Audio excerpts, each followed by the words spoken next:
কেমন আছো? আশা করি ভালো আছো। সবাই খুব খুব ভালো থাকো। দেখো, বাবা মায়ের উপরে তোমরা একদম রাগ করো না, কারণ বাবা মা সবসময় ভালোর জন্য বলে। আর এই যে বাবা মায়ের উপরে রাগ করে তোমরা নিজেকে ক্ষতি করে দাও না, এটা একদম ভালো নয়। তুমি একটু বোঝার চেষ্টা করবে তোমরা। আমার ছোট ছোট ছেলে মেয়েদের মতো বয়সী তাদেরকেই বলছি যে রাগ এমন জিনিস তোমাকে শেষ করে দেবে, কোনো দিন ভালো পথে নিয়ে যাবে না, সবসময় খারাপ রাস্তায় নিয়ে যাবে। তো বাবা মা সবসময় চায় যে আমার ছেলে মেয়ে ভালো থাকুক, আরও অনেক অনেক ভালোবাসি। কিন্তু একটু বকলেই যে এটা মনে করতে হবে আমাকে একদম ভালোবাসে না, বাবা মা সবসময় বকাঝকা করে, একদম এটা মনে করবে না। সবসময় মা বাবা সবসময় চায় আমার সন্তান ভালো থাকুক, খুব ভালো থাকুক। জানো, আমার বাবা এমন ছিলেন, রথের সময়, তখন আমার 15-16 বছর বয়স হবে, রথের সময় বললে বিশ্বাস করবে না বন্ধুরা। তো রথ দেখতে গেছি আমার কাকির সাথে।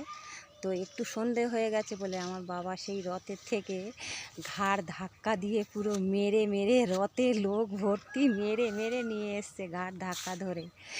আর ঘাড় ধাক্কা দিয়ে দিয়ে নিয়ে আসছে। আর আমার কাকি দাদারা সব বলছে, এ বাবা, এই বয়স হয়ে গেছে, আপনি কী করছেন, এই এত বড় মেয়েকে এরকম ঘাড় ধাক্কা দিয়ে মেরে মেরে নিয়ে যাচ্ছেন। তো আমি কিছু বলিনি, আমি শুধু কাঁদতে কাঁদতে বাড়িতে এসেছি।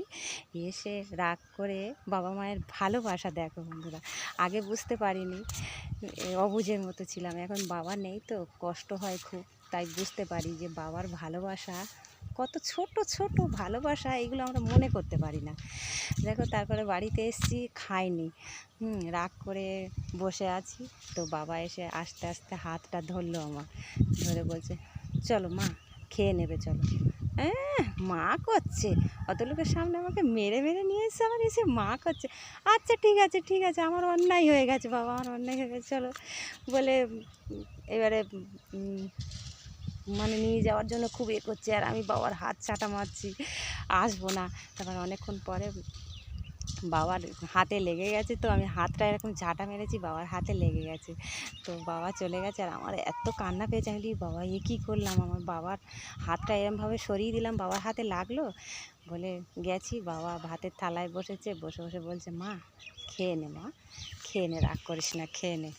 তো আমি কাঁদছি, আর কিছু বলতে পারছি না, খাচ্ছি না, ভাতের থালায় বসে আছি। তখন বাবা বলছে, কই রে, কই কই মা, তুই গালে তুললে তারপর আমি খাবো, খেয়ে নে খেয়ে নে বললে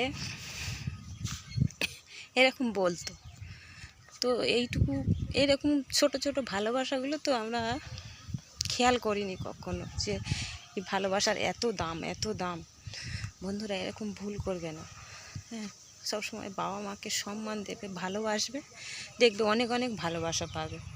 বাবা মায়ের ভালোবাসা হচ্ছে এইরকম, শাসন করবে আবার আদর করবে, তবেই তো বাবা মা। নয়তো সবসময় তোমাকে মাথায় চড়ে নাচবে, আর তুমি এত বাড়তে বাড়তে এমন বেড়ে যাবে, তুমি নিজেও বুঝতে পারবে না যে তুমি এত বেড়ে গেছো। তো বন্ধুরা, কি বলবো, তারপরে এইবারে তার পরের দিনকে জানো বন্ধুরা, এমন করেছি, বাবার সাথে কথা বলছি না, রাগ হয়ে গেছে। তারপরে বাবা তার পরের দিনকে মানে যাত্রা হবে, আগেকার দিনে তো সব যাত্রা টাত্রা হতো, যাত্রা হবে। তো আমাকে শুনি শুনি এরকম করে বলছে, বাবার ভালোবাসাটা দেখো শুধু। হ্যাঁ, এরকম করে বলছে, মনে হচ্ছে একটু যাত্রা শুনতে গেলে খুব ভালো হতো, খুব ভালো হতো, অনেক অনেক আর্টিস্ট আসবে, তো একটু ভালো হতো। তো আমি কিছু বলছি না। তো আমার কাকিকে গিয়ে জিজ্ঞেস করছে যে, কত করে টিকিট গো, ওখানে যাত্রা হচ্ছে? তা তখন তো টিকিটের দাম খুব কম ছিল, বললো 15 টাকা করে টিকিট। তো সত্যিকারের বন্ধুরা, তখন তো খুব অভাব ছিল, 15 টাকা বাবার কাছে অনেক অনেক। তো সেই 15 টাকা বাবা কত কষ্ট করে জমিয়ে সেই টাকাটা নিয়ে আমার হাতে গুঁজে দিয়ে বলছে, যা মা, তুই যাত্রা শুনে আয়। 20 টাকা দিয়ে বলছে, যাত্রা শুনে আয়, 5 টাকার খাবার খাবি, আর 20 টাকার টিকিট কেটে যাত্রা শুনবি।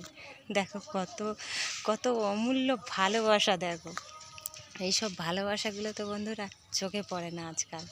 একটুখানি ভেবে দেখবে, বাবা মায়ের ভালোবাসা কত কত, মানে এমনভাবে শাসন করতো, এমন ভালোবাসতো, তো আমরা বুঝতেই পারতাম না যে বাবা এত ভালোবাসে।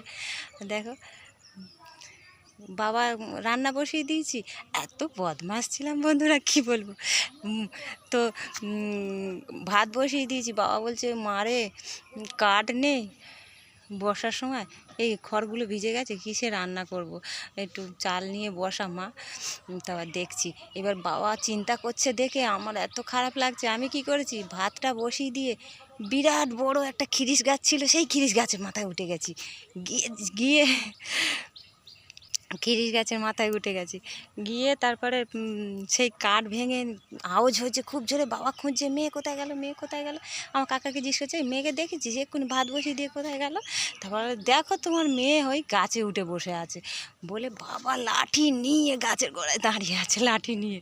এবার যেই না গাছ থেকে নেমেছি অমনি ধরেছে ঘাটটা মুড়ে, বলছে তুই মেয়ে ছেলে তুই অত উঁচু গাছে উঠেছিস কাঠ পাড়ছিস।